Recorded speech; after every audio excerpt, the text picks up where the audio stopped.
স্কুলে আছেন?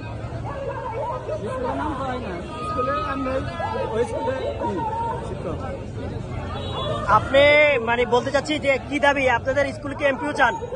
আমরা স্কুলে সরকারি চাই। সরকারি চাই। আপনার স্কুলের নাম কি? স্কুলের নাম যেটা স্কুলের নাম আপনি জানেন না? আপনার স্কুলে সরকারি চান? আপনি দাঁড়ান, নাম বলেন তো। আপনি কত বছর ধরে শিক্ষকতা করেন? কত বছর ধরে শিক্ষকতা করেন? মেলা বছর ধরে। স্কুলের নাম কি? স্কুলের নাম ভুলে গেছেন না? মেলা বছর ধরে আমরা করছে, আমার বউ করছে। হ্যাঁ হ্যাঁ, আমরা স্কুলে আবার ছোট ছোট গুলো